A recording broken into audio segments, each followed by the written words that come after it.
네, 안녕하세요. 브라운 스터디의 마이 패션, 나의 삶, 나의 열정 진행을 맡은 이광입니다. 오늘 김일곤 한양대학교 명예교수님을 모시고 계속 이야기를 나누고 있습니다. 일부에서는 어린 시절의 얘기를 거쳐서 또 실패를 거쳐서 그걸 이겨내고 외국어 대학교 영어과에 입학하기까지의 얘기를 진행했습니다. 2부에서는 이제 본격적으로 뭐라고 해야 될까요? 영어학, 어학을 전공하는 그 전문인으로서의 그 도약하는 그 과정부터 시작해서 현재 이르기까지 한번 얘기를 진행해 보도록 하겠습니다. 자, 그래서 여기 교수님 나와 계신데요. 그 외국어 대학교 이제 영어학과에 이제 입학을 하시잖아요. 예. 그게 1970년 3월입니다. 예. 그래서 이제 뭐 얘기를 또 그때 얘기를 끄집어내자면 한도 끝도 없지만은 제가 이제 듣기로는 그 세월을 훅 지나서 이제 영어과를 쭉 지내오면서 아주 그 입지전적인 그 성적을 기록하셨다는 그런 얘기를 들었는데 본인께서 직접 말씀하시기 좀 쑥스러우시겠지만은 좌절 끝에 이제 성공의 얘기니까 그거 무슨 얘기인지 좀 구체적으로 해주실 수 있으세요? 네, 네.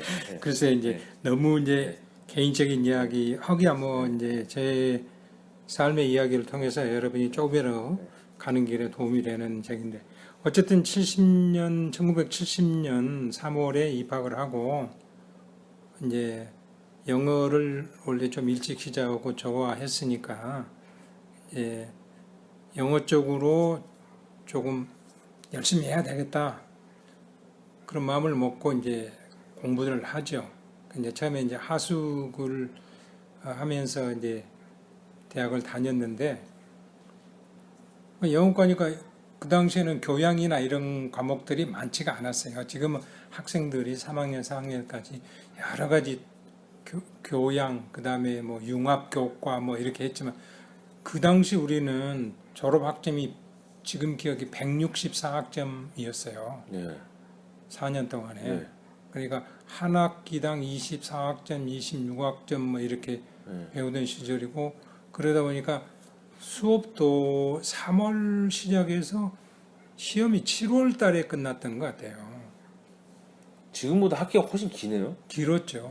예, 수업 일수도 많았던 걸로 기억하는데 예. 어쨌든 1학년 때 중간고사 이제 기말고사 그때는 시험 중간고사 기말고사 일자가 그 제가 다니던 외대에서는 그때 따로 발표가 됐어요.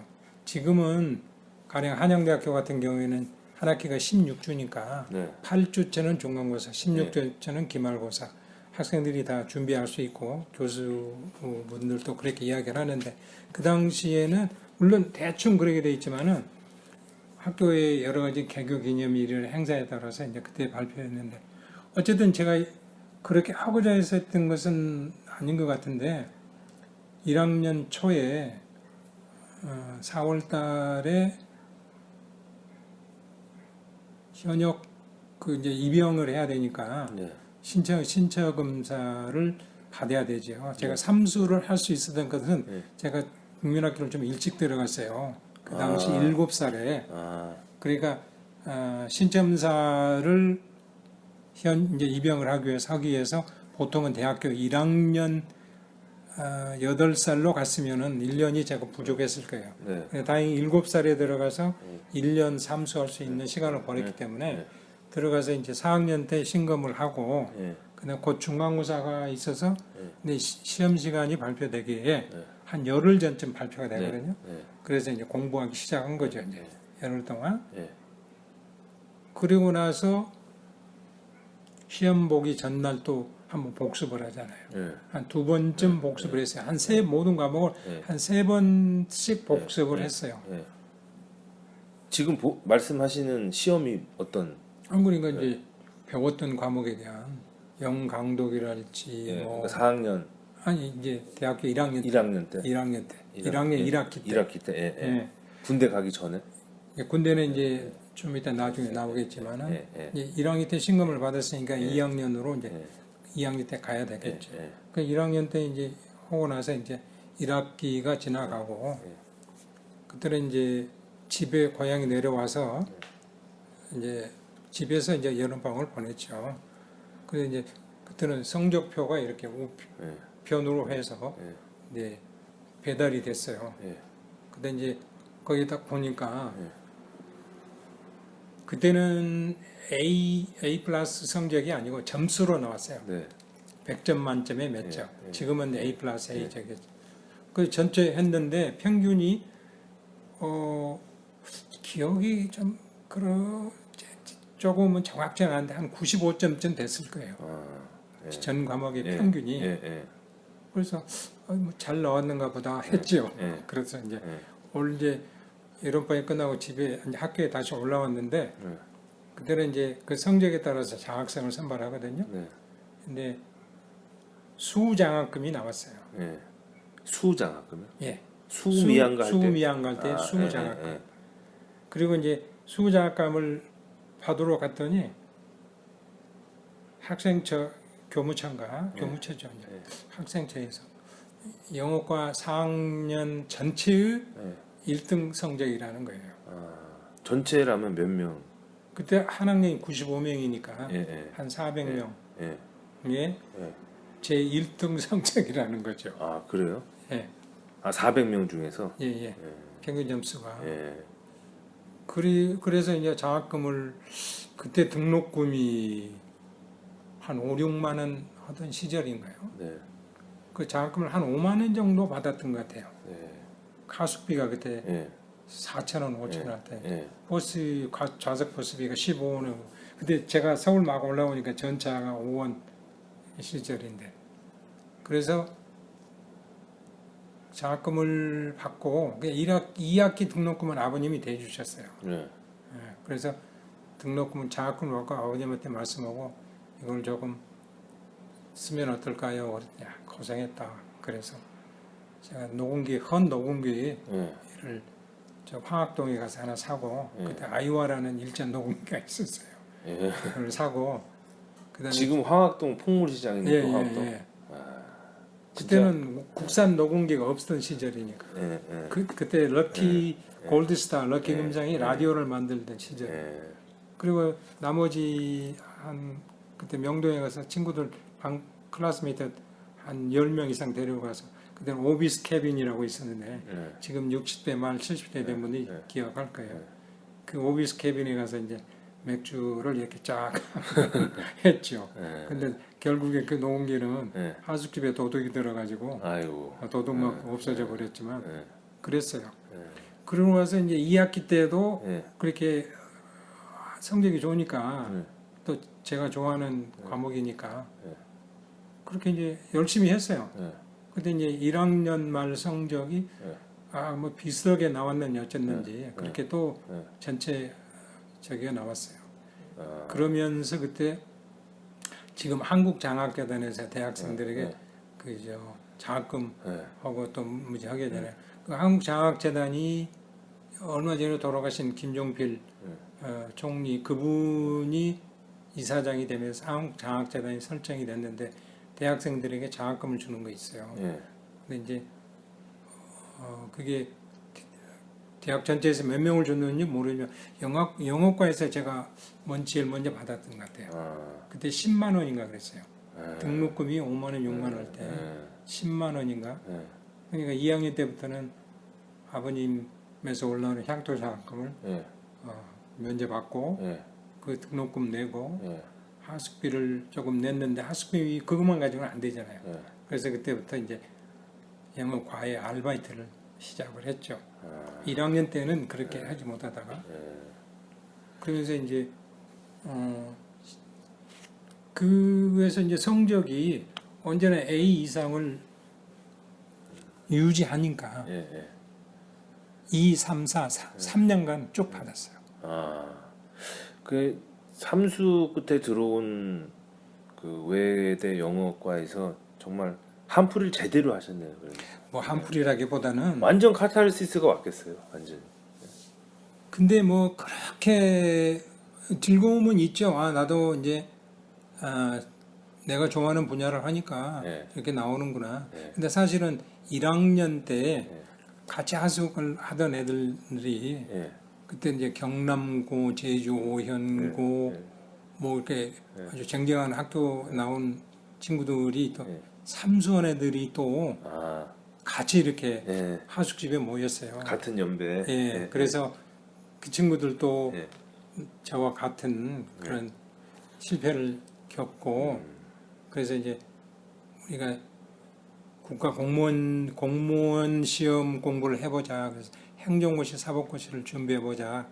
근데 이제 저도 그쪽 방향으로 이제 하다가 실패를 했기 때문에 예. 한 1학년 2학기에서 한 7, 8개월 같이 공부를 했어요. 행정고시 따로 이렇게 행정고시 준비, 행정학 아, 무슨 고시 준비도 하셨어요? 했어요. 1학년 2학기에서 2학년 초까지.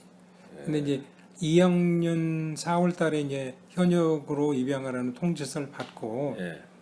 지금 저의 이제 아주 제일 살아계신 은사님이 계시는데 그분한테 인사를 드리고 갔더니 넌 이제 그분이 농담을 잘하시는데 너는 어떻게 나한테 이야기도 한 거 너 혼자 군대 가냐? 예. 너는 교수 쪽으로 나가면 네. 상당히 좋은 얘기가 되는데 그 농담을 잘해주셨어요. 그분이 1학년 때 예. 언어 실습을 가르치셨어요. 그분 함자가 박명석 교수님. 아, 그래. 단국대학교에서 예. 퇴임을 하셨지만 그때 예. 이제 외대에서 예. 그분이 아주 수업에 아주 재미있게 농담을 예. 잘하세요. 예. 근데 이제 언어 실습은 이렇게 이어폰을 끼고 예. 듣는데 일주일에 4시간씩 공부했어요. 예. 회화는 외대에서 회화는 날마다 일주일에 5시간. 예. 그러니까 이제 외대 출신들이 좀 프랙티컬한 네, 것이 좀 네. 강한 네. 그 저기가 있죠. 아, 그러면서 이제 가끔 농담하시는 게, 야, 저 시골에 있는 애들 영어 못하는데 예. 너는 좀 괜찮네. 뭐 그러셨어요. 예. 그래서 이제 인사를 2학년 초에 가니까 그래서 그때 이제 학생 데모가 심화된 시절이죠. 71년 예. 유신 가까워지고 뭐 그 네. 박정희 대통령 시대 그러면서 그때 현역 입영 통지서를 받은 학생들 중에 사람들 중에 한 달 이전인가 얼마 전을까지를 남겨놓은 사람들은 입영 연기를 하는 대통령 특별 이제 시행령인지 뭐 이제 저게 나와가지고 부랴부랴 현역 입영을 연기를 했어요. 그리고 이제 공부를 다시 계속한 거죠. 근데 그 선생님하고 이제 대화를 나누면서 대학 교수가 되기 위해서는 뭔가 이제 교육 쪽에 많이 해야 되니까. 그때 이제 지금 각 대학이 이제 부전공이라는 게 있잖아요. 네. 근데 그때 외대는 부전공 제도가 있어요. 그러니까 영어과를 다니면서 정치, 경제 부전공, 그다음에 정치 부전공, 경제 부전공, 문화 부전공. 문화는 교육학 해가지고 영어 교사가 되는 거예요. 예. 영어 교사 시험 준비가 되고. 네. 정치 쪽은 이제 정치학, 법학 네. 이렇게 부전공. 근데 저는 이제 대학교 처음 시험 보일 때 아까 말씀드린 그런 그 꿈이 있어서 정치 분야 쪽을 선택해서 하고 있었어요. 예. 정치학, 헌법 뭐 이렇게. 근데 2학년 때 되니까 이제 2학년 초에 그걸 하는데 1학년 때는 하지 않고 2학년 때 하는데 이미 신청을 해가지고 바꿀 수가 없어요. 그래서 이제 나중에 교직을 해서 좀 가르치는 필요성이 있겠다. 그런 판단이 들어가지고 네. 근데 바꾸려고 그러니까 안 되니까 제가 3학년 때 대학교 3학년 때 지금은 없어졌죠. 준교사 시험이라는 게 있어요. 예. 그러니까 영어 준교사, 2급 준교사, 영어, 독일어 각 과목에 네. 그 준교사 시험을 3학년 때 여름 방학 때 봤어요. 근데 이제 한 3학년 1학기 2학년 말부터 준비를 시작한 거죠. 전국에서 영어과 13명을 뽑았는데요. 예. 한 1,500명 지원을 해서. 예. 근데 7명 그때 이제 발표한 거는 7분은 초등학교 교사에서 이제 올라오신 분들이에요. 예. 이거 과목 변경을 시켜가지고. 예. 그분들은 교직 과목을 면제받고 예. 전공 과목만 시험을 보는 거예요. 근데 저는 이제 영어 교육학. 영어는 일반 영어도 있고 영문학도 있고 영어학에 관한 것도 있고. 네. 그다음에 교육학은 전혀 교직 과목을 공부를 못했으니까 네. 서점에 가서 네. 그 시험에 나오는 그 교직 책을 하나 사가지고 네. 3학년 여름방학 때 축제사자 했죠. 아, 그래가지고 합격을 했어요. 어휴. 그러니까 1,500명이 응시했는데, 예, 그때 11명인가 13명이 최종 합격자인데 예, 그 중에 일곱 7명은 초등교사니까. 예, 나머지 6명인가 5명 중에 하나 됐어요. 그때 중앙이 지금 중앙일 순화동 중앙일모사 있는 쪽에서 제가 접속. 지금 그때 제도가 이해가 잘 안 돼서 준교사라고 하셨잖아요. 예, 지금 다 이제 교직을 예, 이제 사범대학 나오거나 예. 각 대학의 교직 이제 서울대 4대 국립대학에 아니면 사립대학은 예. 사범대학 무슨과 예, 나오면 예, 예, 교사 자격증이 주어지잖아요. 예, 예. 그리고 이제 임용고시를 봐서 예, 그런데 예, 그때는 조금 교사 수가 부족했는지 예. 임시가 아니고 몇 년 동안 준교사, 준이라고 하는 것은 교직 대학에서 네. 교직 과목을 이수하지 않고 그럼 이 준자는 언제 떨어지는 거예요? 그냥 계속 준교사예요. 계속 교사를 해도? 예, 예. 아, 우리나라 이런 역사가 예, 있었네요. 예. 근데 이제 지금 제가 알기로는 호봉의 차이가 있죠. 호봉 시작할 때 아, 그래? 가령 정교사 자격증을 가지면 네. 호봉에서 시작한다고 우리가 네. 한 12호봉쯤에서 시작하는 네. 그런 제도예요. 어. 그러니까 지금도 자격증이 있어요. 중교사 그래요? 자격증. 어. 예. 그래서 실제로 그러면 교사 생활을 하신 거예요? 했죠. 대학교 3학년, 예. 4학년 2학기 때 숙명여고에서 아, 고등학교에서요? 예, 강사 생활을 시작했죠. 아, 교사가 아니라 강사라 그랬어요, 그때는? 예, 정식으로 임용을 하는 게 아니고 그때는 이제 그때 어떤 영어 선생님이 미국인가 캐나다로 이민을 가시게 돼가지고 예. 갑자기 이제 선생님을 충원을 해야 되니까 예. 대우는 똑같은가요, 그럼? 아니 다르죠. 달라요? 강사니까. 아, 그래서 제가 네. 기억도 있어요. 그때 73년 8월 이제 2학기부터 이제 강의를 시작했는데 첫 월급이 23,000원인가 받았을 거예요. 첫 월급이 지금도 기억이 있어요. 감이 안 잡히네. 2만 원이 어느 정도인지 그 당시에. 아까 대학교 등록금이 5만 원이라고 5만 원, 그랬었죠. 6만 원이었으니까 네. 지금 한 500만 원 하잖아요. 그런가요? 예, 대략.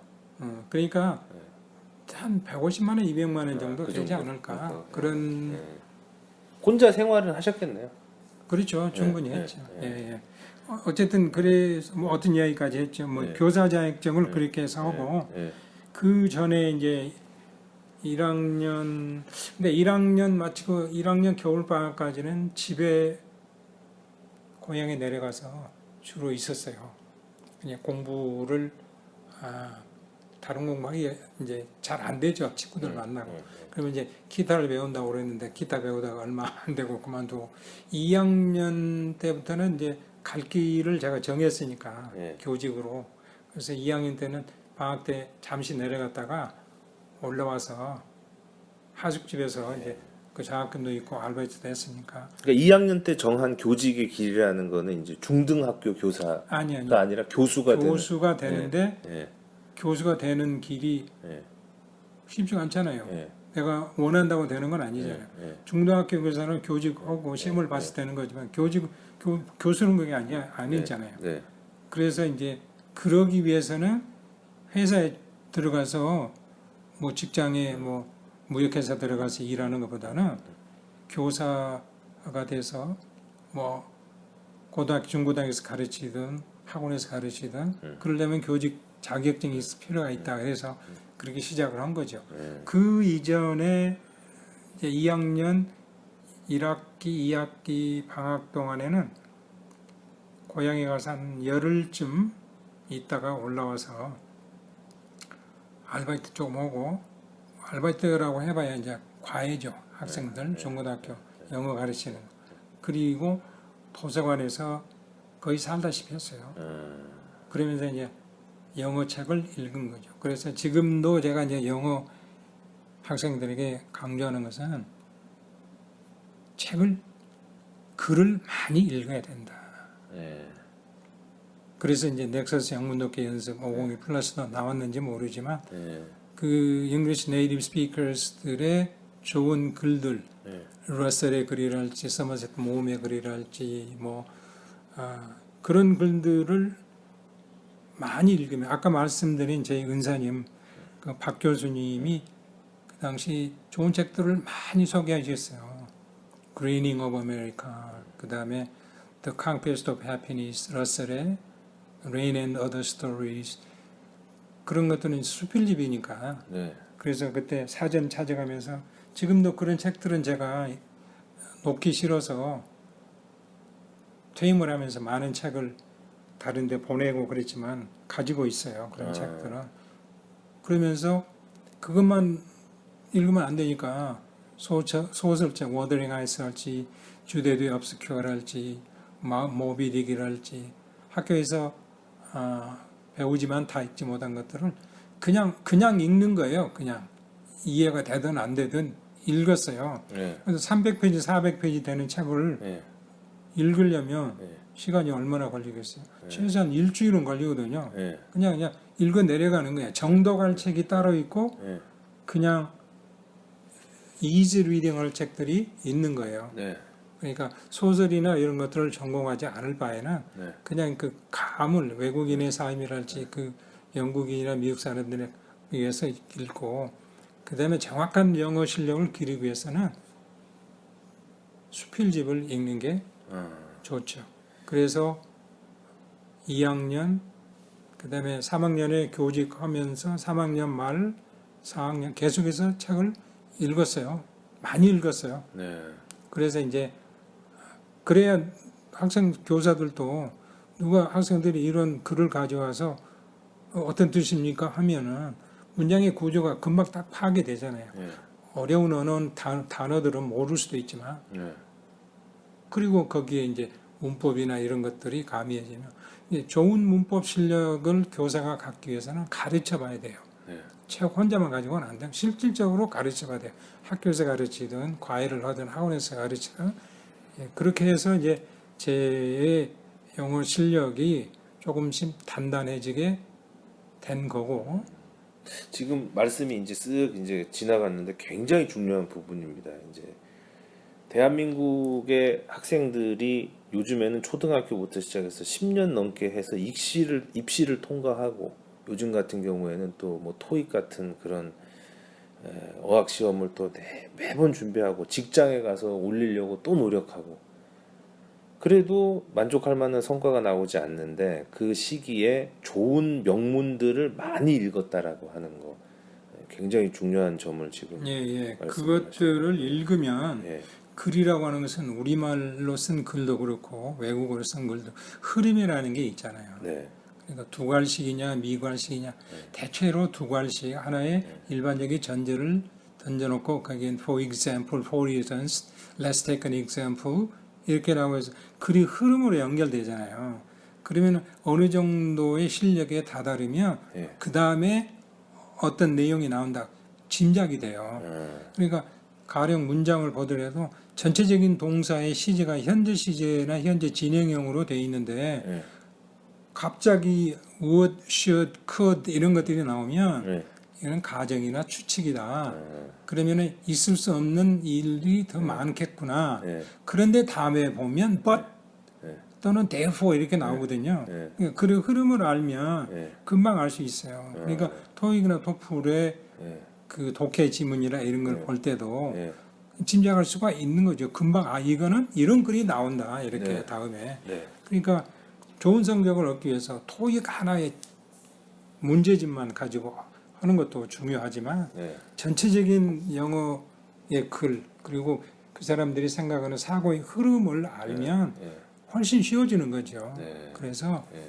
많이 읽어야 돼요. 그런데 요새 이제 동네로 지나다 보면 학원들이 많은데 리딩을 중심으로 하는 학원들이 좀 생기더라고요. 네.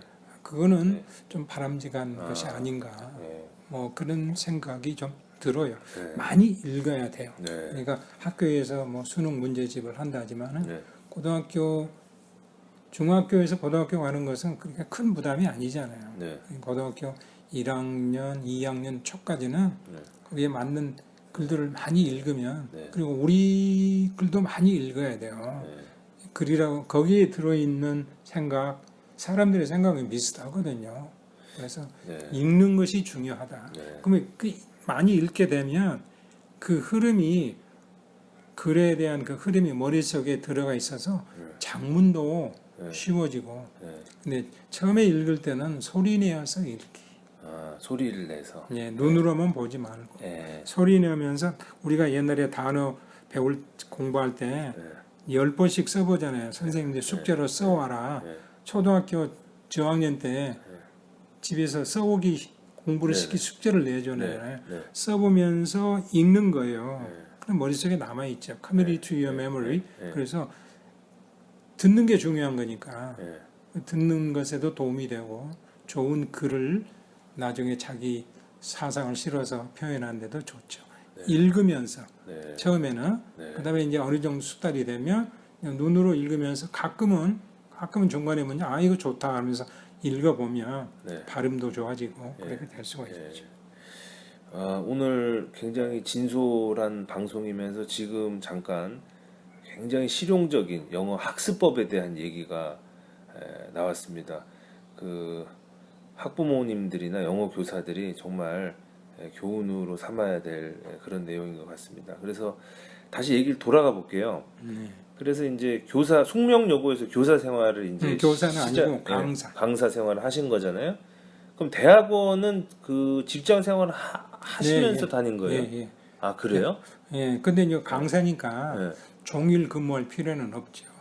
그래서 그럼 대학을- 그때부터는 이제 학비고 뭐고 이제 다 자력으로 이제 해결하는 그런 상황이 되는 거네요. 그 전부터 그랬죠. 그 전부터 이제 예, 자학금 받고, 자학금 예, 받고 좀 부족한 거는 네. 아버님이 조금 도와주시고 그런데 아버님이 제가 대학교를 70년에 들어갔는데 71년에 네. 돌아가셨어요. 아, 그러니까 집안이 뭐 우리가 흔히 말하는 가세가 뭐 완전히 기운다거나 그건 아니었는데 네. 왜냐하면 아버님이 열심히 노력하셔가지고 네.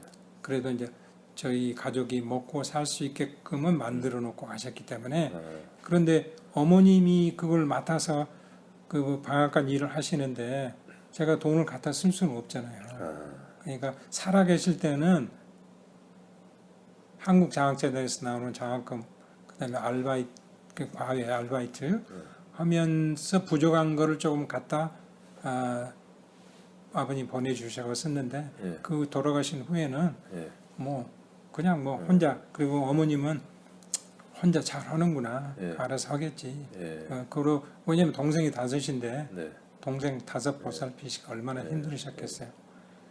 그래서 이제 대학원을 이제 하시는데 요즘처럼 이렇게 그때도 어학, 문학 이렇게 나눠 있었나요? 그렇죠. 아, 예, 그래서 그럼- 어학 쪽으로 가신 거예요, 이제.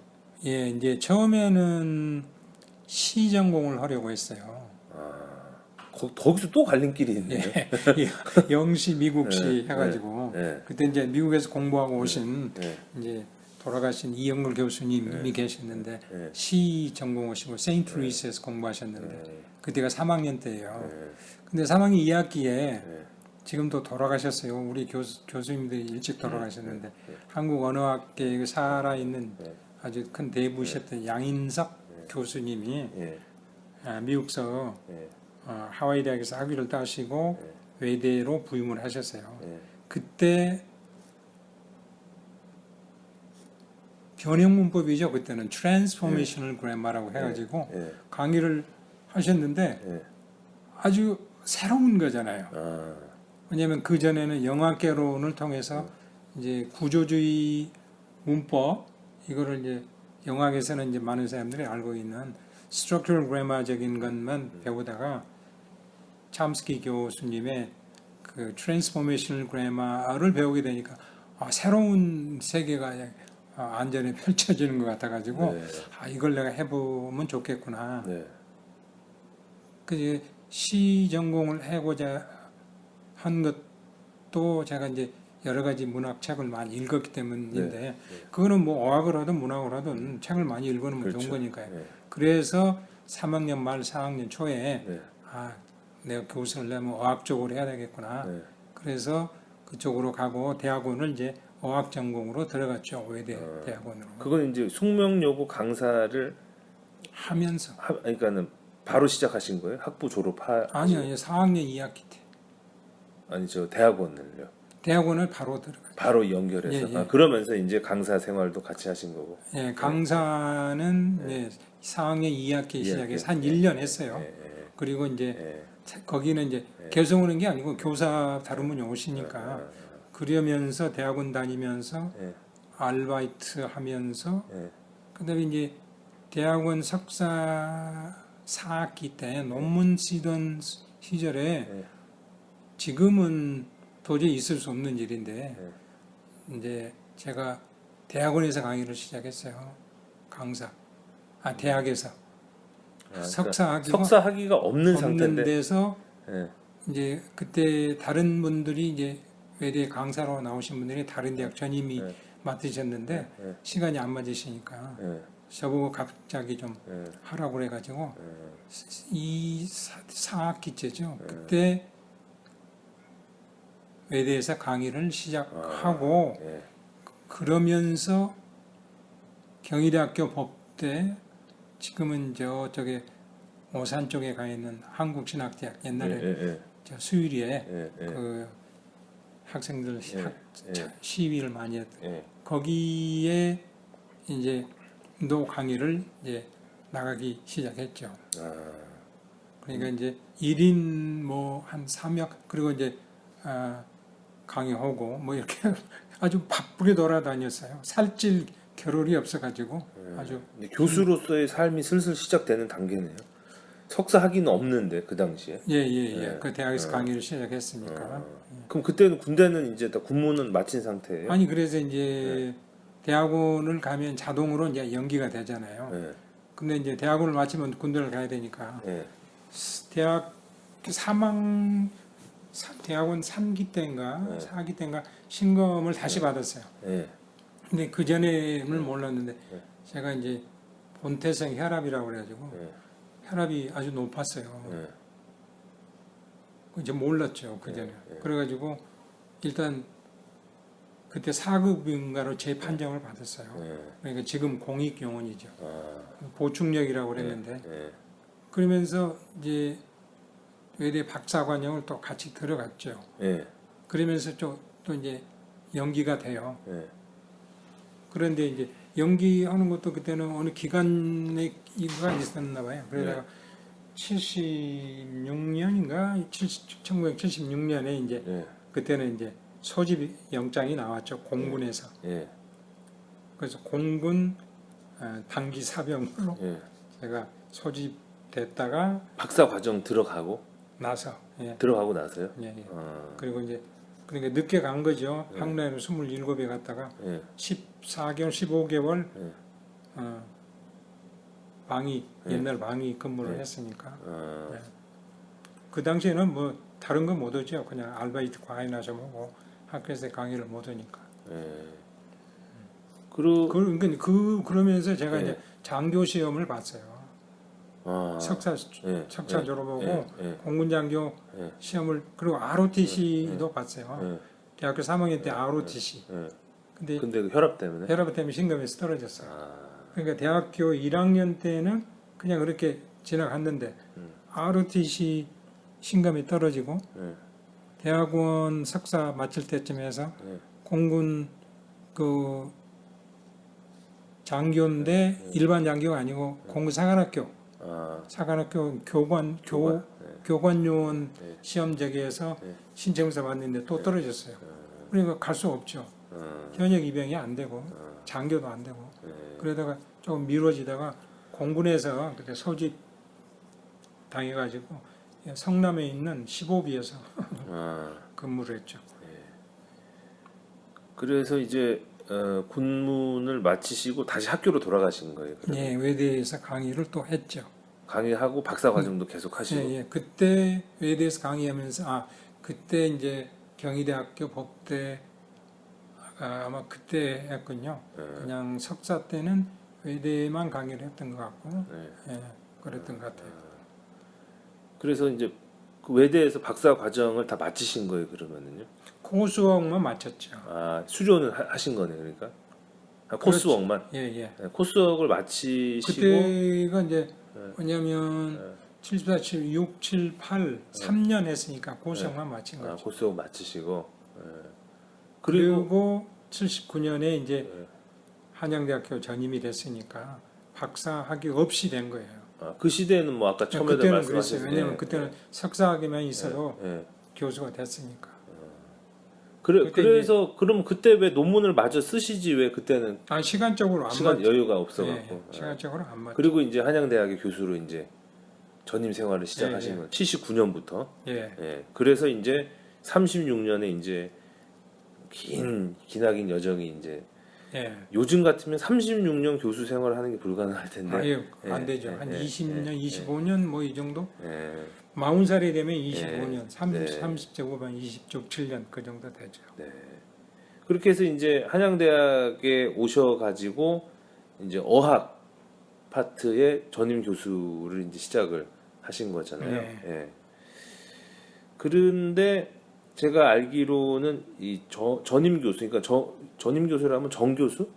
정 교수하고 전임 교수는 다른 개념인가요? 아니 우리가 이제 대학의 교수다 그러면은 이제 전임 강사, 예. 조교수, 부교수, 교수 이렇게 되죠.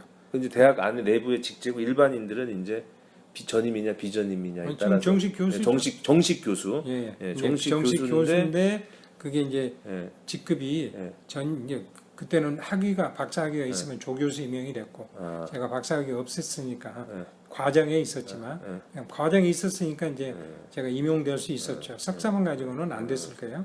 그러니까 전임 강사로부터 출발한 거죠. 그럼 그 과정은 이제 일단 코스웍만 마치고 좀 쉬고 있는 단계고. 그렇죠. 이제 예, 예. 뭐 준비하고 예, 예. 있었던 거죠. 아, 그래서 이제 전임이 되면서 이제 조금 처음에 바쁘니까 그러다가 이제 영어 교수를 하는데 미국에서 공부를 안 하면 평생 뭐랄까 스트레스는 아니지만 조금 그럴 것 같아요. 네. 그래서 한 3년 한양대학교에 있다가 네. 1년 시간을 받아서 네.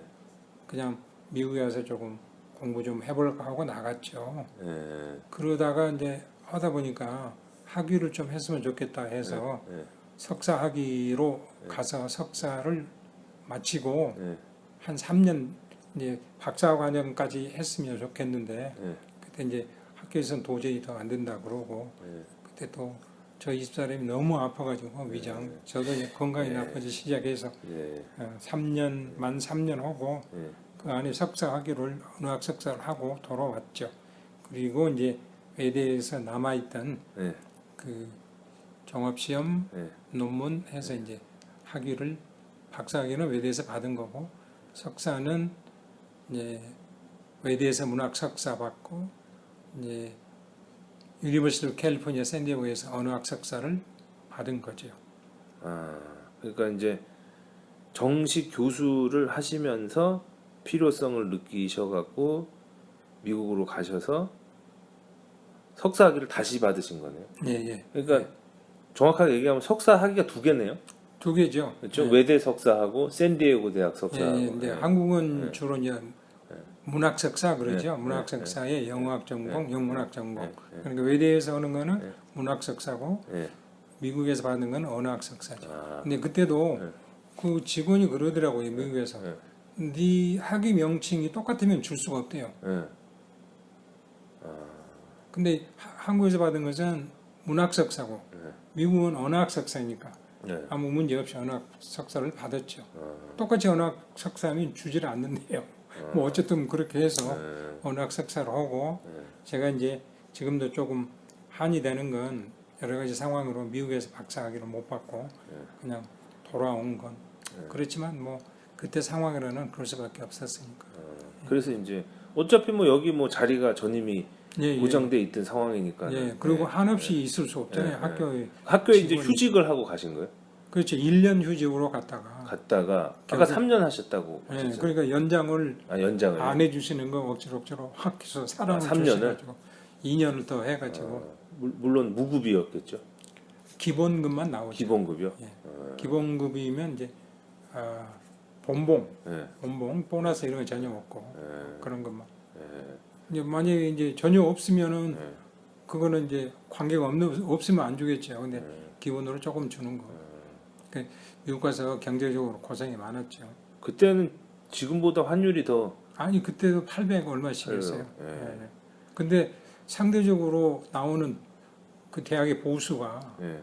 얼마 안 되니까 그 당시에는 제가 미국 갈 때 예. 학교에서 받은 보수가 전체 50몇만 원이었던 것 같은데 그러니까 80년대 초반이잖아요. 예, 예. 예. 그런데 기본급만 주니까 얼마겠어요. 예. 20몇만 원, 30몇만 원이니까 예. 그걸 800으로 나누면 예. 300달러도 안 되던 시절이죠. 경제적으로도 많이 쪼들리셨겠네요. 엄청나게 예. 쪼들렸죠. 그때 저만 그런 게 아니고 예. 대부분 다. 그리고는 우리나라에서 대학 교수의 월급이 많이 올랐어요. 근데 오르고. 두 번을 연장해 주면서도 어쨌든 막 크진 않지만 본봉이라도 계속 주는 한양대학도 되게 고마운. 그럼요. 예. 그 나중에 이제 아까 말씀하신 예. 것처럼 예. 학교에서 예. 여러 가지 보직을 예. 하게 예. 된 것도 네. 제가 한양대학교 출신은 아니지만 예. 한양대학교 모교나 다름이 없죠. 그렇죠. 큰 사랑을 받았으니까. 그래서 이제 다시 82년에 다시 오신 거예요. 그럼 80 아니 82년에 갔다 85년 85년에 가을에 왔죠. 다시 오셔가지고 이제 남아 있는 박사 학위를 그러니까 외대에 다시 복학을 하신 거예요. 그러면 그런 거죠. 근데 요즘 같으면은 그렇게 되면 제적이 되지 않나요? 제적이 됐어요. 됐어요? 예. 그래가지고 복적 하느라고 네. 시험도 다시 보고 그랬어요. 정말. 여러 가지. 그랬는데 이제 네. 이수했던 학점은 네. 다행히 인정을 받고 미국에서 한 학점도 일부 인정받고 네. 그렇게 하셔갖고 박사를 다시 모교에 가서 마치셨고.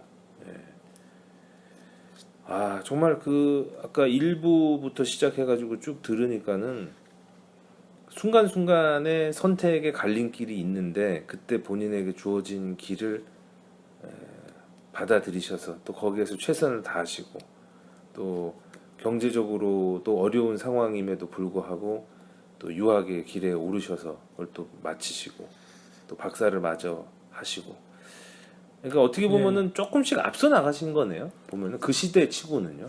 앞서 나갔다기보다는 그러니까 이제 길이 순탄한 길도 있을 수 있고 네. 여러 가지 어려운 길이 저에게는 어려운 길이었다고 생각해요. 그러니까 제가 드리고 싶은 말씀은 그때 이미 전임이 된 상황이니까는 굳이 미국을 안 가도 되는 상황이었잖아요. 만약에 그렇죠. 직장을 유지하는 차원이라면 그죠. 예. 근데 이제 평생 영어 교사도 아니고 교수인데 예.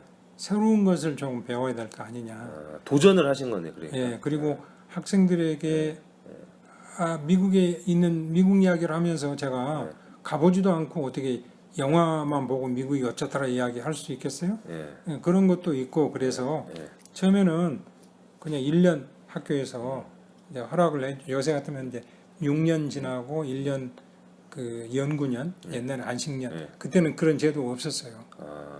최소한 3년이면 이제 학교를 휴직하고 그냥 학교에서 다 기회를 주는 게 아니고 저한테 혜택을 좀 주셔가지고 갔다 온 거죠. 그 당시에는 안식년 제도가 전혀 없었어요.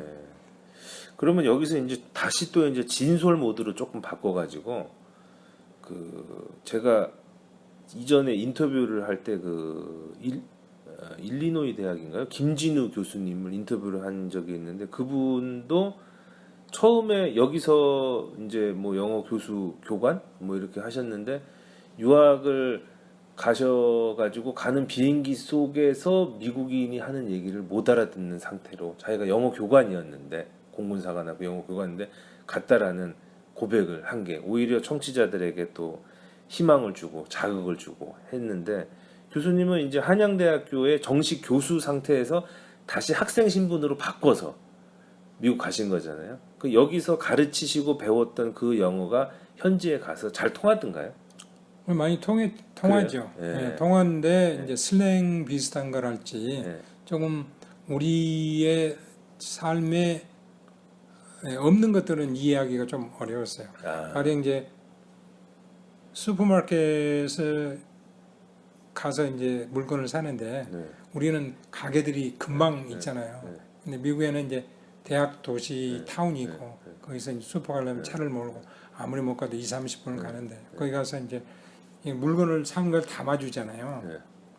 근데 어린 친구들이 이렇게 물어봐요.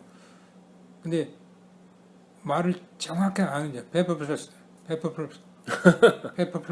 그래서 페이퍼는 알겠는데 뒤에 나중에 보니까 paper or plastic 그러니까 종이봉지에 담아드릴까요? 네. 아니면 우리 같으면 비닐, 네. 바이닐에 담아드릴까요? 네. 처음에는 그게 잘 안 들어오는 거예요. 그래서 both 그랬어요. 그랬더니 종이 넣고 그 안에다 비닐을 넣고 해서 넣어주더라고요. 그래서 나중에 보니까 paper or plastic 그런 것들이 처음에는 잘 안 들어오는 거예요. 예. 그러지 않고는 제가 생활하는 데는 그렇게 많은 어려움은 영어를 하는데 어려움은 없었어요. 이미 제가 이제 전공에 대한 지식을 갖고 있는 상태에서 갔으니까 그 수업 자체는 수업은 이제 새로운 것들이 나오니까 새로운 거. 예, 이를테면 어떤 거에 가령 음성학에 그때 이제 여기서는 대학에서 우리가 배울 때 영학개론 하나 배우고 네. 그 다음에 뭐 그때 변형의 문법이 했으니까 예. 어학 전공을 했지만 예. 그게 분야가 많지 않잖아요. 예. 지금 한양대학교를 예를 들면 어학 과목이 영학 개론이 있고 음성학이 있고 우문론이 있고 통사론이 있고 의미론이 있고 또 교육 영어 교육 많잖아요. 네네. 아주 세분화해 있어 잘 돼.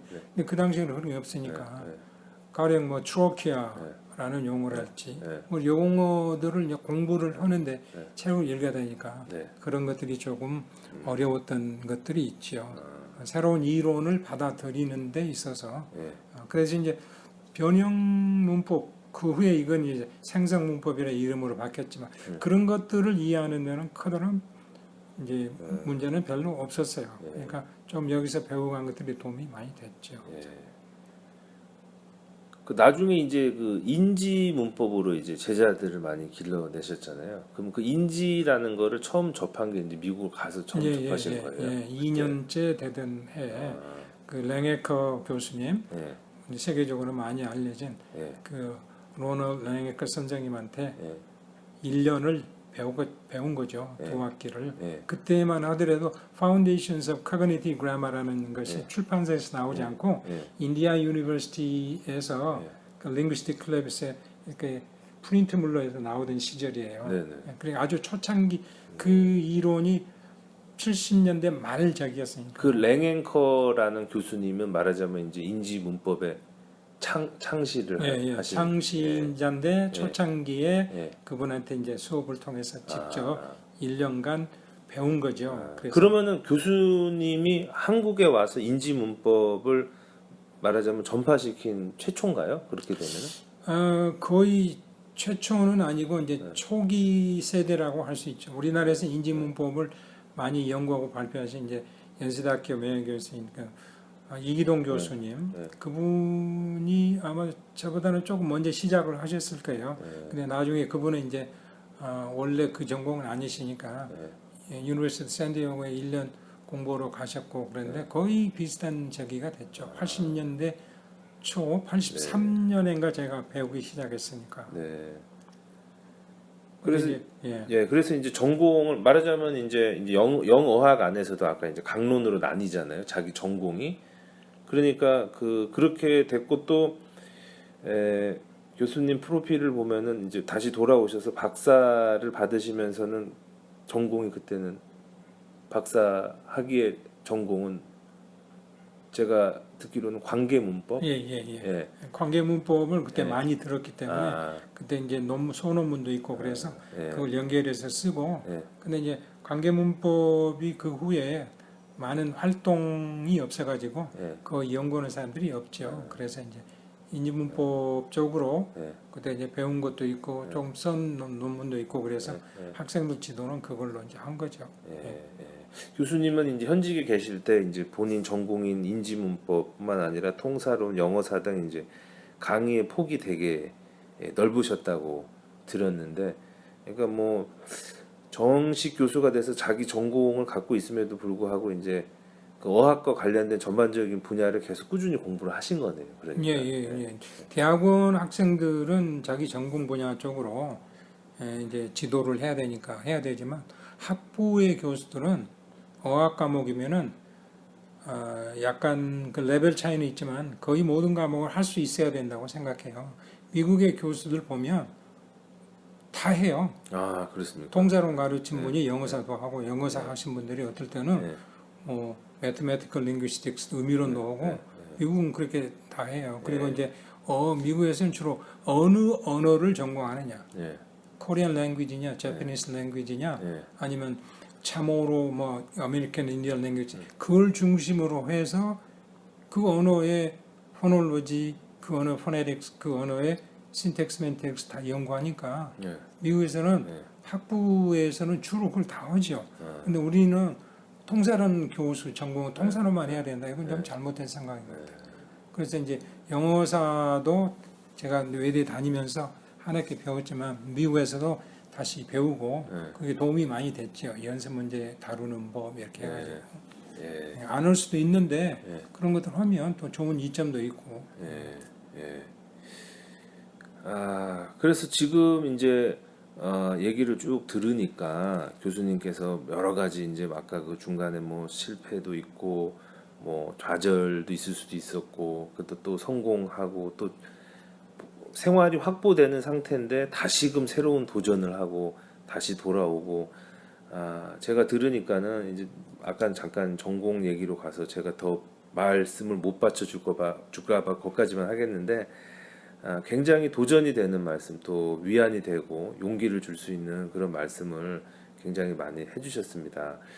자, 그래서 이제 아까 처음에 프로필에 소개해드린 대로 이렇게 다양한 그 영어학 분야의 강의를 공부를 쉬지 않고 해오시는 동시에 학교의 발전을 위해서 또 여러 가지 보직을 대학 원장 또 한양대학에서 학술정보관장인데 이게 쉽게 말하면 도서관장, 중앙도서관.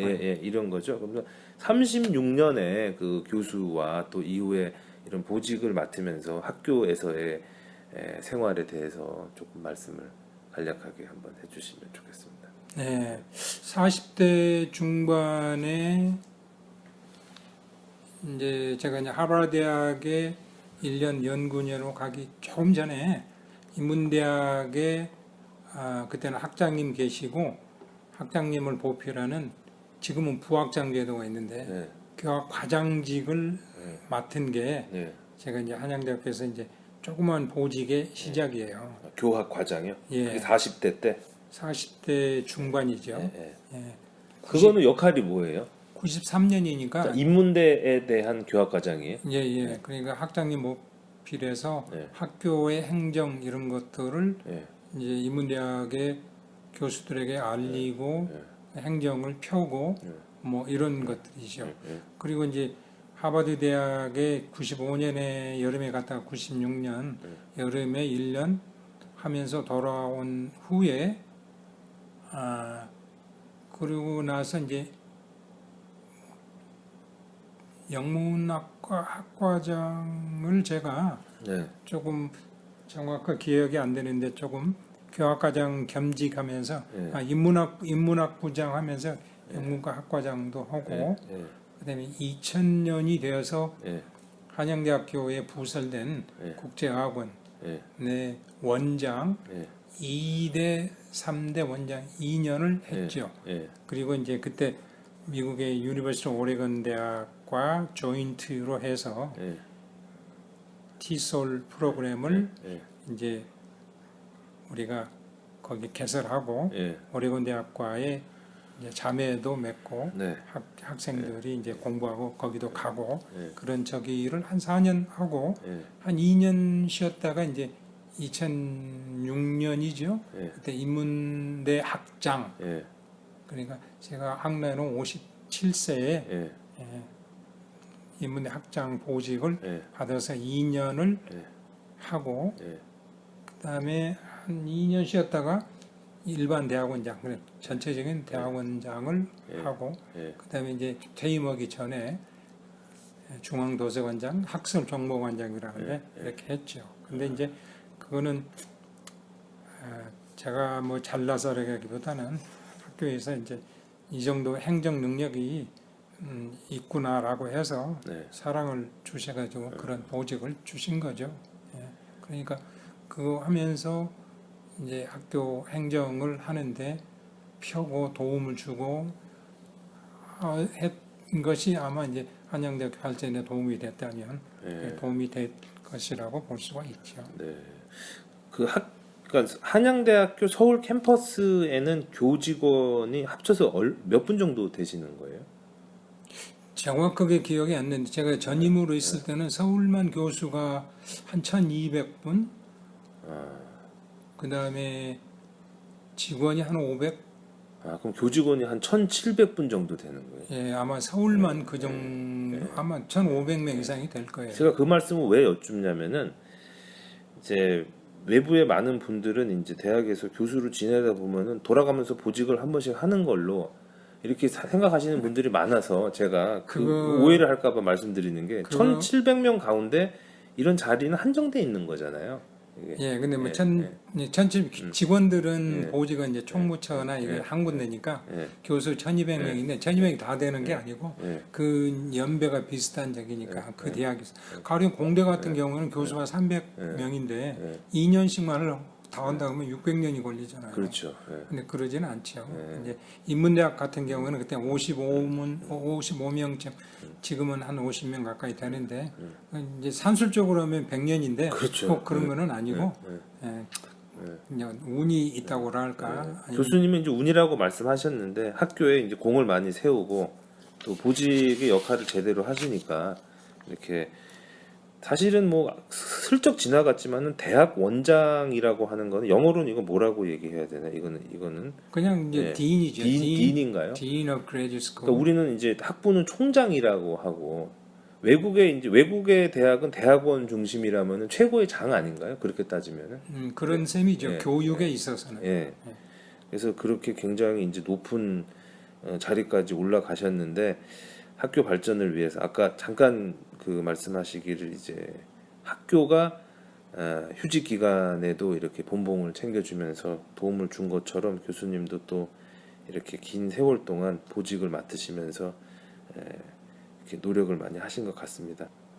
네, 그래서 이제 보직을 맡으시면 학교에서 행정가로서의 상당한 그 임무를 부여받고 활동을 하셔야 되는데 또 한편으로는 교수라고 하는 직업상 영원히 본인에게 부여된 또 성스러운 의무인 또 그 교수자, 강의자로서의 역할이 있지 않습니까? 그런 것들이 또 이렇게 삶에서 서로 상충돼서 힘든 적도 있으셨나요? 이제 대학마다 좀 다르겠지만 이렇게 이제 학장, 처장급 이상의 보직을 맡으면 이제 학교에서 강의 과목을 하나를 줄여준다거나 그다음에 논문 수능을 하나를 조금 줄여준다거나 하는 그런 제도가 있어요. 제가 학장 대학원장 할 때도 그런 제도가 있었죠. 근데 요새 들으니까 논문 쓰는 그건 제외는 건 없어졌대요. 논문을 써야 돼요 이제. 예, 논문을 써야 된다고 그러더라고요. 신임 학장이 며칠 전에 만났더니. 그러면 이제 서로 보직을 고사할 수도 있겠네. 그게 힘들어서. 그 일부러 안 하시는 분들도 있죠. 그래요. 근데 누구는 또 맡아야 또 학교는 이끌어 나갈 거 아니에요. 근데 저는 보직 인문대 학장, 대학원장, 뭐 도서관장, 뭐 보직하면서 논문을 하나도 밀려본 적이 없어요. 그러니까 이제 제대로 승급 승진을 할 수 있는 논문 편수를 다 채운 거죠.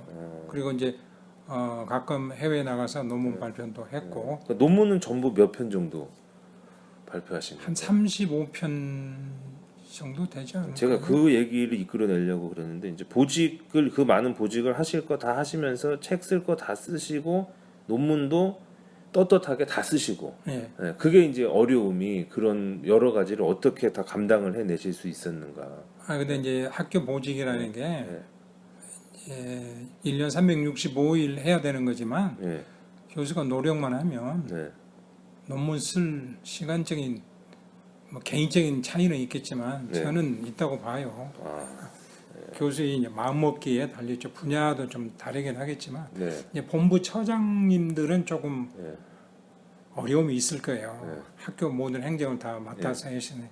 근데 이제 단과대학 학장님들은 제 경우에 뭐 보면 네. 충분히 논문 발표할 수 있는 그런 시간적 여유를 1년에 한 편 정도 생각하면 되니까 네. 굳이 어렵다고 생각하지는 않죠. 그 대신 논문을 쓰는 과정에서는 여러 가지 어려움이 많죠. 새로운 분야, 완전한 새로운 건 아니지만 자기 전공 분야에서 새로운 토픽을 가지고 접근을 해야 되니까 쉬운 건 아니죠. 그리고 이제 논문을 써서 자기 혼자 논문집을 내는 것도 아니고 최소한 한국의 학술진흥재단의 등재지에 게재를 해야 되는데 그건 또 peer review, 그러니까 다른 대학의 교수들이 평가를 해서 게재해도 좋다라는 그런 평가가 나와야지 게재를 하는 거지. 그거 안 된다 그러면 게재가 안 되는 거니까. 네. 그것도 쉬운 거는 아니죠. 스트레스 쌓이는 일이죠. 네. 네. 이제 뭐 사실 제가 저보고 하라면은 감당하기 힘든 일일 것 같은데 다 능력이 되시니까 또 열심히 하셨으니까는 정말 그런 모든 역할들을 감당하시고 강의도 열심히 하시고 평가도 좋으시고 논문도 많이 쓰시고 존경스럽다는 생각이 참 듭니다. 네, 그러면 이제 교수님이 아까 처음에 제가 그 프로필을 소개할 때 상당 부분이 또 여러 가지 시험에 대해서 출제를 하신 경험이 네. 많이 있으신데 거기에 대해서 조금 얘기를 들려주시죠. 이제 안양대학교에 들어온 이유는 네, 제가 외국에 나가 있는 그 몇 년 동안 안식년 포함해서 그거를 제외하고는 거의 매년 출제를 했다고 봐요. 근데 이제 79년에 들어왔을 때는 본고사, 그러니까 대학별 본고사가 있던 시절이니까, 그리고 이제 한양대학교는 1차, 2차 시험, 1차는 서울이고 2차는 에리카, 뭐 그런 거니까 그 시험, 또 편입 시험, 뭐 한때는 학력고사가 있기 이전에 대학별 그런 뭐 시험 이런 것들이 있었으니까 거의 매년일 거예요. 37년 중에 외국에 나가 있는 기간 뭐 어쩌나 해서 한 5, 6년을 빼면 30년 가까이 되는데, 물론 이제 60세가 넘어지고 그럴 때는 조금 젊은 이제 후배 교수들이 많이 참여를 했지만 거의 한 25년 가량은 출제를 했어요. 네. 실제로. 네. 그래서 이제 그런 점이 있고, 또 대외적으로 보면 80년대, 90년대는 이제 행정고시, 서울시 공무원 시험, 그 다음에 지방, 그다음에 지하철 무슨 공사죠, 도시 뭐 이런, 그 다음에 일반 사기업, 롯데 뭐 이런 데서 직접 이제 의뢰를 하니까 그 시험, 그 다음에 국비 유학생 자격 시험 지금도 있는지 없는지 모르겠어요. 자비 유학생, 네, 이런 것들의 출제를 이제 많이 했죠. 이제 그리고 이제 관광공사의 가이드, 네, 그러니까 이제 관광 가이드, 영어 분야 인터뷰, 그런 시험 이런 것 출제도 하고 평가도 하고 뭐 그런 것들을 많이 했어요. 이제 그런 것들은 이제 그 주무 부서 주관 부서들이 이제 교수의 명단을 이렇게 놓고 전공별로 따져가지고 전화를 해서 시간이 되고 하는 분들을 아마 모실 거예요. 그런데 그런 문제들에서 큰 에러가 없다 하면 이제 주로 또 이렇게 많이 후에도 연락이 오죠. 그 밖에 이제 다른 기관들에서 모의고사 같은 거 이런 거 출제도 하고 많이 했어요. 다른 어떤 교수보다 많이 했다 이렇게 생각을 합니다. 예. 그리고 그 결과물이 이제 넥서스 영문 독해 연습, 그리고 이광희 선생님하고 쓴 이센셜 잉글리시 그쪽에 책들, 수능 책들 이런 것들이 이제 나온 결과라고 볼 수가 있죠. 네.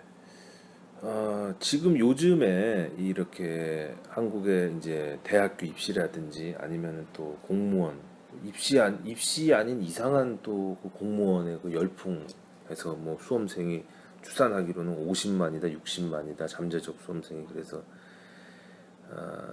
일단 영어가 모든 그 시험에서 굉장히 중요한 변수로 작용을 하고 있는데 그런 시험을 준비하는 분들에게 혹시 하시고 싶은 말씀이 있으신지 출제를 해보신 분으로서 예. 그러니까 공무원 시험을 보기 위해서 단시일 내에 이렇게 하겠다. 그러려면 효과가 좀 떨어질 거예요. 예. 지금 이 이야기를 듣는 이제 독자층이나 제가 따로 이제 강의에서 올려놓은 넥서스 영문독해 502 플러스의 독자층이 대부분 대학생이나 임용고시 이런 거 준비하는 분들이라고 하는 거 보면 예. 제가 아까 말씀드린 것처럼 시간 있는 어린 시절 대학교 전공 불문하고 네. 들어와서 영어를 꾸준히 해 놓으면 네. 어떤 시험이 나와도 네. 이제 어려움이 없을 거라고 봅니다. 단편적으로 그 시간에 이걸 끝내자 하는 식으로 되면 네. 그 하나의 문제를 푸는 데는 도움이 될 수 있겠지만 전체적인 흐름을 파악하는 데 있어서는 네. 도움이 안 된다고 봐요. 그러니까 네. 꾸준히 어학이라고 하는 것은 뭐 하루아침에 이루어지는 것은 아니잖아요. 그러니까 내가 앞으로 10년 후에 뭐가 되겠다라고 하는 생각을 가지면 그때부터 해야 된다고 그렇게 생각을 합니다. 준비를 해서 차근차근. 그래서 이제 리딩, 라이팅은 어느 정도 자기가 원하는 쪽으로 효과가 있을 수 있을 거예요. 리스닝, 스피킹은 조금은 다르겠지만은 그런 생각을 가지시고 그런데 이제 공무원 시험이라고 하는 게 리딩 중심이죠. 라이팅도 없고 이제 사지선다로 주로 나오니까 그런 점에서 보면은 리딩을 많이 해 놓으시면 문제풀이에 리딩 속에 어휘도 있고 장문도 있고 글의 흐름도 있고 그래서 그런 것들을 차근차근 준비하셔야 된다 이렇게 생각을 합니다. 요새 공무원 직장을 갖기가 너무 어려우니까 공무원 시험으로 많이 몰리는데 그럴수록 밑바탕에 기초가 쌓여 있어야 돼요. 그래 이제 수능을 준비하는 고등학생들은 수월성 교육으로 가버리면 안 돼요. 가르치는 선생님들이 여기 있으니까 대여포 이렇게 한다. 글의 흐름이 뭘 중심으로 작가가 이야기하고자 하느냐 하는 것을 빨리 꿰뚫는 능력이 있으면 지문에 여러 가지 나와 있는 그 제시 문항들을 쉽게 풀어갈 수가 있다고 보는 거죠. 네. 그 말씀에 이어서 지금 잠깐 이제 말씀이 잠깐 나오셨는데 이제 얘기를 마무리를 조금 이제 슬슬 지어가려고 하는데요. 어쨌든 간에 우리나라 교육계에서 그 40년 가까운 세월을 봉직을 하시면서 또 많은 보직을 겪으시면서 맡으시면서 여러 가지 행정도 하시고 실제 가르치시고 출제하시고 하시면서 우리나라 교육을 어떻게 보면 40년 동안 이렇게 봐오신 거잖아요. 실제로 또 참여하신 거고. 교육은 어느 나라를 막론하고 참 그 나라의 중요한 화제가 되는 것 같아요. 언제나. 대한민국의 앞으로 나아갈 교육에 대해서 이제는 치열했던 한 그 삶의 라운드를 이제 은퇴하신 분으로서 여과 없이 한번 좀 어떻게 나가야 될까 한번 말씀을 해주셨으면 좋겠습니다. 이건 대단히 어려운 질문인데요. 네. 왜냐하면 교육 행정가도 아니고 현장에서 교육을 했던 사람이지만 또 분야가 영어하고 영어학 쪽으로 국한되어 있던 것에 비추어 이야기를 하면 우리나라 요새 교육 행정이 너무 왔다 갔다 하는 것 같아요. 네. 장기적인 안목을 보고 멀리 내다보고 학생들이 준비하고 우리가 나중에 국가의 발전에 어느 쪽에서 도움이 될까. 그런 의미에서 보면은 너무 수월성 위주의 교육으로 가면 안 된다. 네. 가령 수능 문제를 푸는 데 있어서 대체적으로 흐름을 뜻을 알면 되겠다 이렇게만 하는 게 아니고 네. 중고등학교에서도 조금 깊이 있는 리딩 교육, 깊이 있는 문법 교육을 해야 되는데 네. 그런 것들이 너무 수월하게 이루어지고 있는 것 같아요. 네. 가령 영문과에 들어오는 학생들 중에서도 보면 문법이 다는 아니지만 네. 리딩이 돼 있을 때 거기에 문법이 가미되면 네. 상당히 효과적으로 또 빠른 시일 내에 그 학습의 효과를 이제 얻어낼 수 있는데 그런 용어에 대한 그런 감이 없는 학생들도 좀 있고 그냥 스피킹만 해가지고 모든 것이 이루어지는 것은 아니니까 네. 그래서 장기적인 안목으로 이렇게 발전 계획을 세워 나가야 되지 않을까. 네. 그리고 이제 대학 교육에 일하는 쪽에서 보면 이건 제가 활약인지 어쩐지 모르지만 교육부가 대학에 대해서 너무 간섭이 많으면 안 된다. 네. 그런 정도의 이야기를 하죠. 제가 이제 큰 이야기는 어떻게 할 수 있겠어요. 이제 교육이라고 하는 것은 나라의 현실이 있기 때문에 네. 그리고 이제 한번 그것이 정책이 시행이 되면 그 시행을 정책을 따라서 준비해 온 사람들이 있기 때문에 그걸 또 이렇게 막 바꾼다고 하는 것이 또 어렵고 네. 그러나 어쨌든 초반부에 말씀드린 것처럼 학생들이 대학에 들어가기 위해서 준비하고 겪는 고통 이런 것들이 조금 심하다. 과목 수를 줄여서 조금은 그 로드를 줄여줘야 되지 않나. 그리고 너무 주관적으로 평가되는 것들이 많으면 안 될 것 같다. 네. 왜냐하면 중고등학교에서는 한 객관성에 의해서 그게 모든 건 아니지만 평가가 돼야지 서로의 불만이 없고 네. 하나의 기준을 형성하는데 네. 가령 우리가 대학에서 이론을 배우면 A 교수의 이론은 어떤 한 항목에 대해서 5가지의 어떤 가령 품사 같은 것도 그렇죠. 영어에서는 8품사로 하고 한국에서는 관형사를 넣어서 9품사로 한다. 그런데 또 다른 분은 6품사로 분류할 수도 있잖아요. 네. 그 대학에서는 그렇게 학문의 그 깊이와 차이에 따라서 달라질 수 있지만 입시가 있는 고등학교, 입시를 두고 있는 고등학교에서 하는 기준이 있어야 되니까 그런 기준에 부합할 수 있도록 너무 주관적인 뭐 고등학교 선생님의 이렇게 추천사랄지 그다음에 자기소개서랄지 이건 제 생각이 아니고 지금까지 보면 이렇게 진실되지 않은 것들이 많으니까 대학에서 그거를 제대로 반영하기 어려우니까 네. 대학 나름대로의 다른 방법을 찾잖아요. 네. 그런 것들이 보완되는 방향으로 네. 가야 되지 않을까 이렇게 생각합니다. 네. 이런 뭐 입시라든지 아니면은 출제와 관련된 굉장히 공정하고 객관적이어야 되는 이런 시험과 관련된 모든 분들이 40년 가까운 그 교수 생활을 거치시면서 나온 이 말씀을 조금 깊이 새겨서 들어야 될 것 같다라는 그런 생각이 듭니다. 오늘 그 김일공 교수님을 만나서 지금 2시간이 넘는 인터뷰를 진행하고 있는데요. 전체적인 아웃라인은 미리 말씀을 드렸지만 제가 원래 이제 인터뷰를 하면 사전에 이제 질문지를 미리 드려서 생각을 하시게끔 하는데 사전에 양해를 구했습니다. 왜냐하면 이제 중간에서 진솔한 얘기도 필요하고 그래서 진행이 다소 매끄럽지 못하고 약간 그런 부분이 있었던 거 양해해 주시고요. 이제 얘기를 조금 마무리를 하겠습니다. 그래서 장시간 얘기를 했는데 대부분 이 방송을 듣는 분들은 20, 30대 젊은 학생들, 시험 준비생들이 많은데 중간중간에 말씀이 계셨지만은 짤막하게 그들에게 하시고 싶은 말씀을 좀 해주셨으면 감사하겠습니다. 1년간 엄마 뱃속에 있다가 세상에 태어나서 가는 인생의 길이 순탄치만은 않죠. 예. 사람이 인간이라고 그러는데 네. 간은 사이간자거든요. 네. 근데 사람과 사람 사이의 관계 네. 이게 대단히 중요하죠. 네.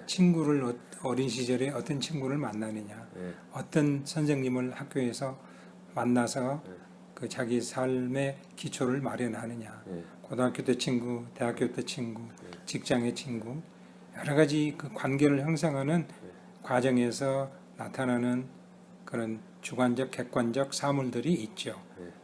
어려움이 있을 때는 자기 목표가 뭔가를 분명히 따라서 가는, 그래서 한두 번의 실수라고 있다고 하더라도 다시 그거를 만회할 수 있는 마음의 자세가 중요하고, 그러기 위해서는 자기가 좋아하는 쪽의 그런 분야의 일을 해야 되지 않을까, 그런 생각을 갖게 되죠. 네. 그리고 일을 할 때는 집중을 해야 되지요. 그냥 수월하게 대충 넘어가는 것은 안 되고, 집중을 한다고 그래서 24시간 365일 그렇게 한다는 게 아니고, 1시간을 공부하더라도 정말로 집중해서, 아까 우리가 영어를 할 때 인텐시브 리딩을 해야 될 과목 이제 글도 있고, 그러니까 easy reading, extensive하게 하는 것도 있지만, 인텐시브 할 때는 1시간, 2시간만이라도 집중적으로, 쉴 때는 쉬고, 근데 이것도 아니고 저것도 아니고, 그래서는 안 되는 그런 것이 아닌가.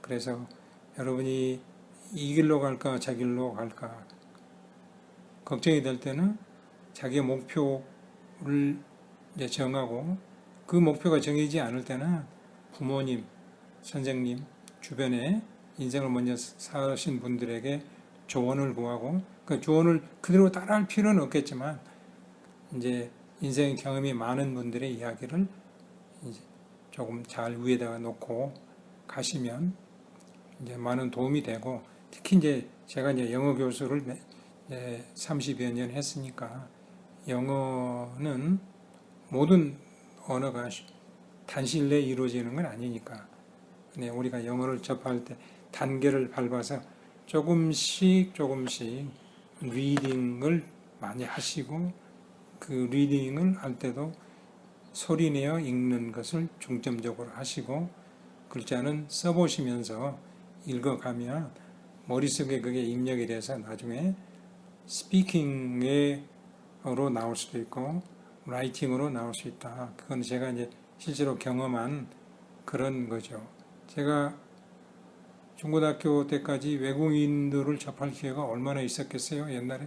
지금은 많이 우리 주변에 뭐 학원에서도 학교에서도 외국인들이 있지만, 제가 외국인을 처음 접한 건 고등학교 1학년 때 피스코 멤버로 왔던 외국인이에요. 근데 일주일에 1시간 들어와서 이제 영어, 그 정도면 얼마나 도움이 됐겠어요. 근데 제가 지금은 이제 처음 이야기지만, 고등학교 1, 2학년 한 2년 동안 광주 미국문화원 USIS라고 그랬는데, 거기에 이제 고등학생들의 영어 회화 클럽이 있었어요. 네. 그래서 이제 그 영어 회화 클럽에 가서 이제 안 되는 영어지만 영어로 이야기하고, 그러면서 자신감이 붙고, 외국인들 만나면 어려움이 없고, 잘 안 될 때 괜찮다라고 느껴지는 건 책을 읽었던 것들이 머릿속에 있기 때문에 그런 것들이 이제 나오는 거죠. 가령 우리 말을 우리가 공부할 때, 가령 우리가 소설도 있고 시도 있고 여러 가지 수필도 있고 우리말로 된 것이 읽지 않으면 머릿속에 그것에 대한 상식이나 지식이 어떻게 남아있겠어요. 그럼 말을 할 때 대화가 참, 저분의 대화는 좀 진지하고 얻을 게 있고 조금은 현학적이면 안 되겠지만 괜찮다. 그냥 겉만 긁고 가는 피상적인 것보다 참 괜찮다라고 느끼는 건 그만큼 우리가 책을 읽기 때문에 그렇죠. 꼭 영어뿐만 아니라 우리말 책도 많이 읽으시고, 이제 인터넷으로만 서치만 하지 마시고, 또 이 핸드폰에 나와 있는 사전만, 영어 사전만 찾지 마시고 실제로 사전을 통해서 깊이 있는 문장도 찾아내고, 그래서 영어를 전공하시고자 하신 분들은 특히 좋은 영어 사전을 잘 이용하시면 이제 우리가 접하는 영어들을, 좋은 글들을 많이 얻어낼 수 있을 겁니다. 네. 네. 감사합니다. 제가 일단 2시간 넘게 말씀을 들으면서 느낀 거는, 요즘에 이제 뭐 학습법이다 뭐다 해서 각종 업체와 매체에서 사람들을 이렇게 현욕할 수 있는, 미혹할 수 있는 여러 가지 그 기상천외한 방법들 이런 게 등장하는데, 결국 평생을 공부를 업으로 해서 업적을 쌓고 살아오신 분의 마지막 결론이 목표를 설정하고 집중하고 많이 읽고 어떠한 기본기에 충실하면서 하는 거. 결과적으로는 우리는 정상적인 그런 과정을 거쳐서 어떤 결과를 이루어낼 수 있다는 거. 네. 네. 자신에게 정직해야 돼요. 네, 자신에게. 네, 그러니까 1시간 공부를 하더라도 목표 내가 내 자신에게 정직하게 책을 읽었는가. 네, 그냥 대충 읽으면서 TV 보면서 네, 물론 TV만 볼 때는 TV만 보는 거고 네, 운동할 때는 운동하면서 책을 읽을 수는 없잖아요. 네, 그러니까 고등학생, 중학생들 밖에 나와서 뭐 3인 이하는 농구도 하고 뭐 축구도 하고 그때 책을 볼 수 없잖아요. 네, 뭐 책 보면서 어떻게 두 가지를 할 수 있어요. 네, 자신에게 정직하게 이렇게 공부하면 네, 길이 다 있는 것입니다. 네, 네. 오늘 지금 2시간 20분 동안 진행이 됐는데요. 이렇게 장시간 동안 오늘 제가 볼 때는 처음으로 공개적으로 공개한 내용도 조금 있었던 것 같은데, 이렇게 진솔하게 후학들에게 힘이 되는 말씀을 전해주셔서 진심으로 감사드립니다. 예. 뭐 네, 그 자기 이야기를 털어놓는다는 게 쉬운 건 아닌데 뭐 지금 이 이야기는 제가 지금까지 살아온 삶의 이야기니까 네, 거기에서 여러분이 조금은 도움이 될 수 있는 어떤 포인트가 있었으면 그걸 이용하시고, 또 제 길이 여러분이 가시고자 하는 길에 똑같은 길일 수는 없잖아요. 자기 생각이 있으니까. 그 대신 아까 말씀하신 대로 be honest to yourself. 스스로에게 정직하면 된다. 네, 이 말씀으로 제 이야기를 마치고자 합니다. 감사합니다. 네, 지금까지 김일곤 교수님이었습니다. 오늘 이제 사실은 그 만남, 아까 관계 얘기도 하셨는데, 이제 젊으셨을 때 또 한 남자로서 사랑하고 어떻게 가정을 일구고 그런 부분이 빠져서 조금 섭섭했는데, 나중에 시간이 되면 다시 그 부분은 별도로 한번 더 인터뷰할 기회를 가져보도록 하겠습니다. 예, 사랑의 이야기 그건 뭐 그거는 공부와 직접적인 관련은 없는 것 같으니까 네, 뭐 삶의 이야기로 이제 이야기할 수는 있겠지만 다음에 기회가 있으면 한번 노력을 해보겠습니다. 네, 지금까지 김일곤 교수님이셨습니다. 감사합니다. 네, 고맙습니다. 여러분 파이팅!